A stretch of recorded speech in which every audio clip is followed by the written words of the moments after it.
Good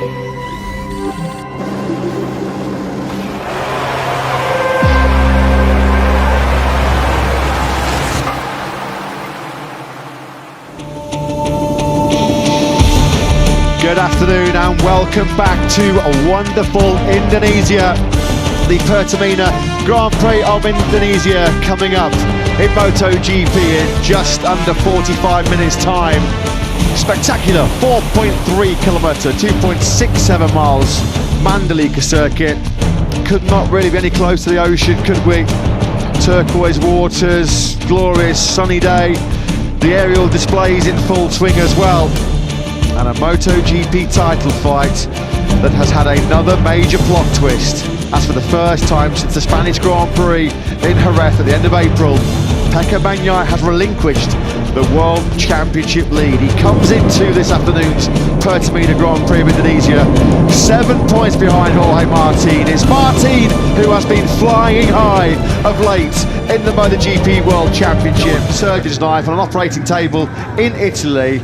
Unthinkable, unimaginable that 7 days later he'd be lining up fighting for the podium in this Grand Prix of Indonesia.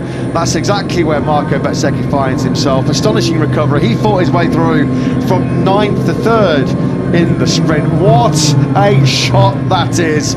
A proper bird's eye view of the Pertamina Mandalika circuit. Got to say, rather than me, not really one for the don't mind flying, it's just flying in a straight line that I'm totally comfortable with. This is some show, isn't it though? The Indonesian fans here being treated to a pre-race spectacle from the aerial display team.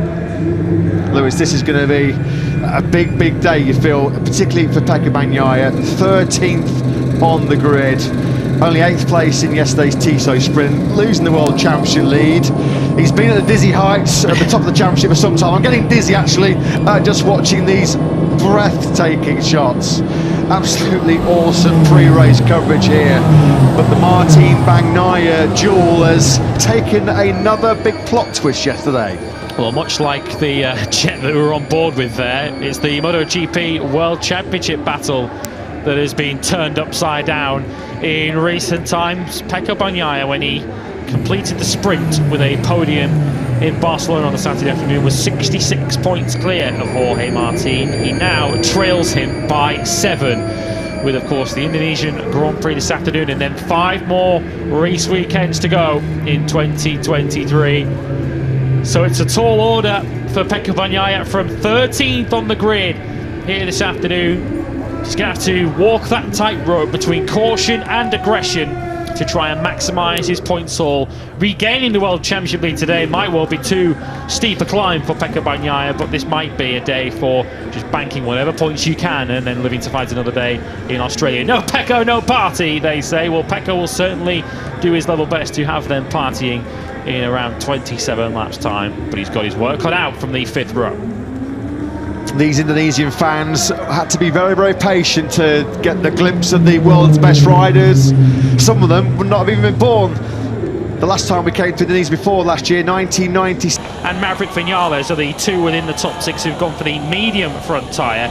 The factory Ducatis of Enea Bastianini and interestingly Pecco Bagnaia have gone for the hard front tyre. So has Johan Zarco. Everyone else has gone for the medium front tyre, and as you mentioned, everyone has gone for the medium rear, with the exception at this stage of Raul Fernandez and Taka Nakagami. Well, a very special pre-race ceremony and show about to commence here in Indonesia. Riders, they will gamble with the soft, but they will struggle a lot for sure. And then we have to see at the end of the race. Also, it depends how the riders they manage the tire, how is the electronic, the traction control.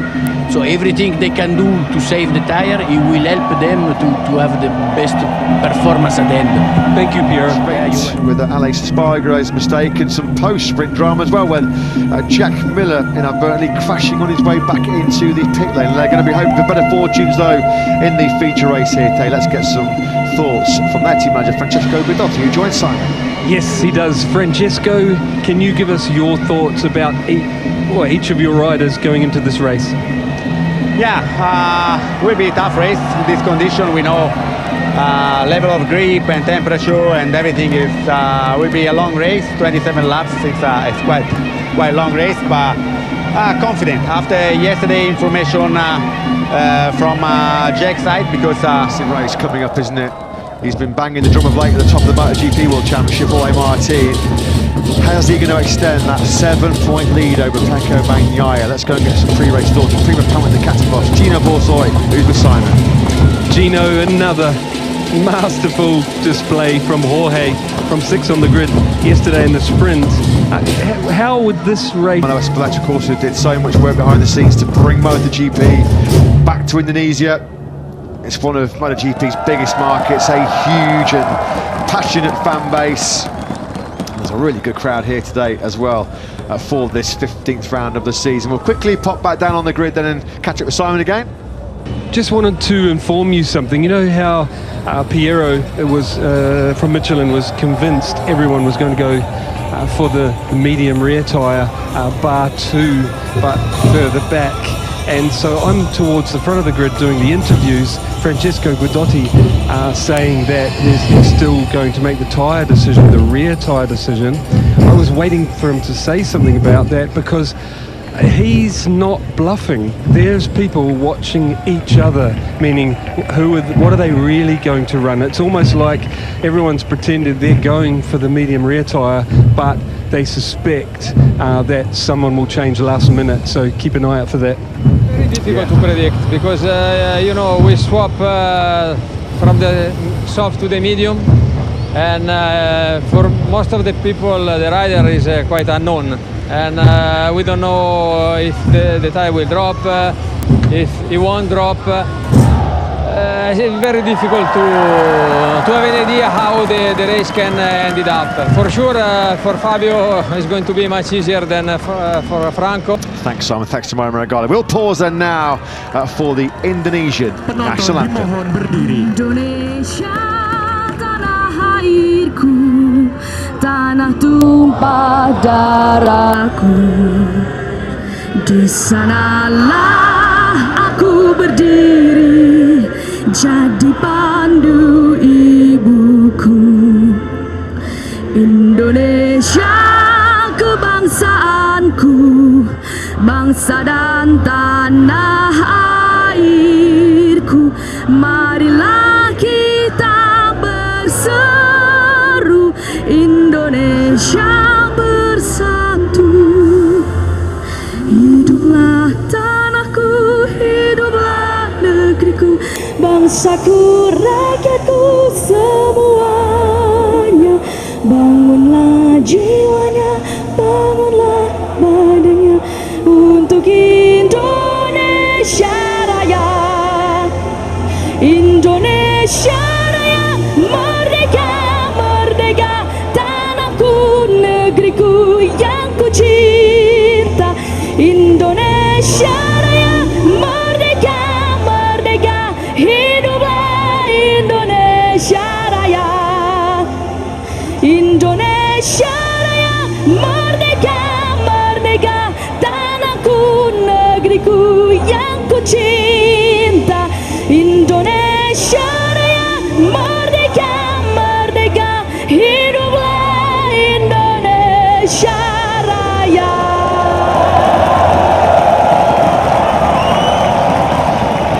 Enough to send a tingle down your spine. Putri Ariani. Wilco Zielenberg, who joins Simon.